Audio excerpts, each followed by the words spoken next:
Please help her, Daddy." Those three trembling words came from a little girl whose voice sounded too soft for the icy wind ripping through one market street. In the moment they left her lips, the life of a powerful CEO, and the fate of a freezing, homeless child, changed forever. If you're watching this, make sure you like this video and subscribe, because stories like this deserve to be shared with the world. It was the coldest evening of the year, the kind where even the streetlights seemed to shiver. Cars rushed by, people hurried into heated buildings, and not a single soul wanted to be outside longer than necessary. But Daniel Reed, a respected single-dad CEO known for his discipline, schedule, and no-nonsense personality, had no choice.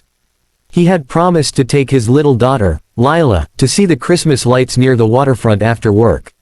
He rarely broke promises, especially to her. They were walking down one market street, Daniel holding Lila's tiny gloved hand, when the little girl suddenly stopped. Her eyes widened, fixed on something, or someone, curled up behind a vending machine near the entrance of an alley. Daniel tugged her hand gently, assuming she saw a stray cat or maybe a pile of abandoned blankets. But then Lila whispered, voice shaking, "Daddy, please help her." Daniel followed her gaze and felt his chest tighten. That was no stray cat. It was a girl, maybe 13, thin as winter branches, hugging her knees to her chest, shivering so violently her teeth chattered. Snow had gathered on her hair. Her coat was barely more than a rag. And her blue lips made it painfully clear, she wasn't going to last long in that cold. "Sweetheart," Daniel whispered, trying to keep calm. She might not want help. But Lila refused to move. "Daddy, please." She looked so cold. Something in her pleading eyes reminded Daniel of promises he had made long ago. Promises he had broken. Promises he still regretted. He slowly approached the girl. "Hey," he said gently, kneeling. "My name is Daniel. Are you okay?" She flinched at his voice, as if expecting to be yelled at or chased away. Her voice was barely audible. I'm fine." But she wasn't. Not even close. "What's your name?" he asked, offering his coat. The girl hesitated, then murmured, "Emma." Daniel wrapped his coat around her anyway. She didn't resist. She was too cold too. Lila knelt beside her, rubbing Emma's hands carefully to warm them. "We can help you. My daddy always helps people." Daniel swallowed hard at that. Always helps people. He wasn't sure that was true. Not since his wife died. Not since he built emotional walls so high that even he couldn't see over them anymore. But tonight, those walls cracked.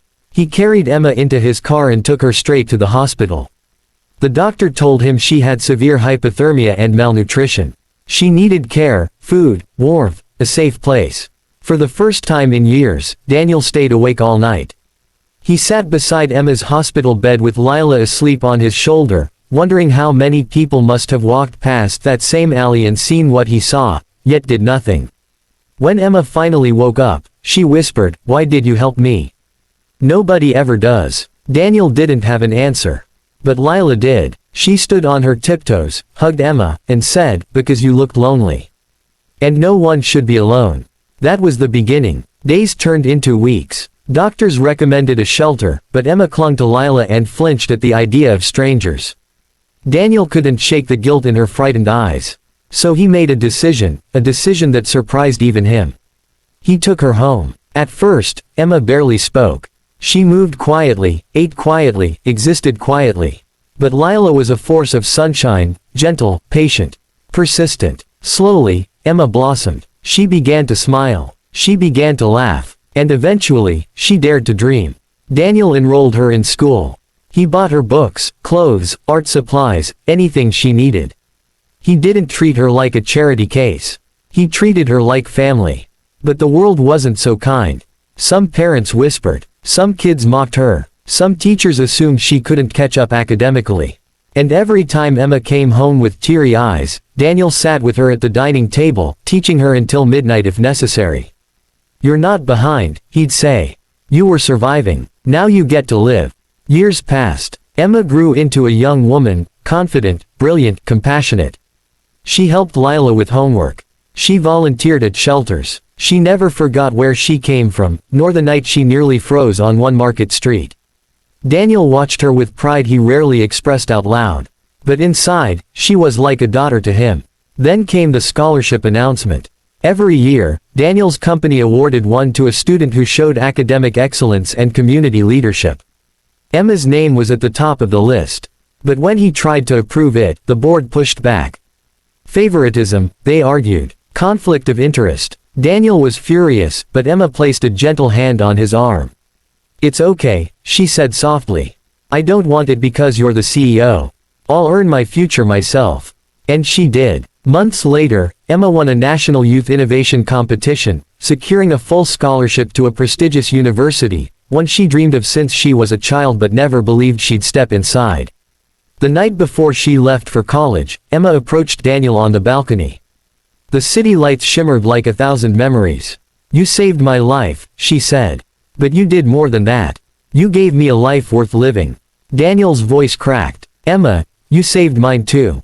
She hugged him tightly, whispering with the same trembling tone she had the night they first met, "I'll make you proud." Years later, after graduating with honors, after becoming a social worker, after helping countless homeless children, she returned to One Market Street. But this time, she wasn't freezing behind a vending machine. She was there to unveil the opening of a new children's shelter. A shelter she founded. A shelter she named Lila's Light. Because it wasn't a CEO who saved her that night. It was a little girl with a warm heart.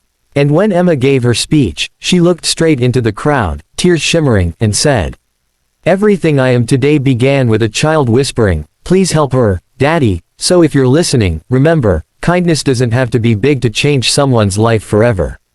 A story like this carries a message that deserves to reach more hearts. So don't forget to like this video, subscribe, and help spread hope to someone who might need it right now.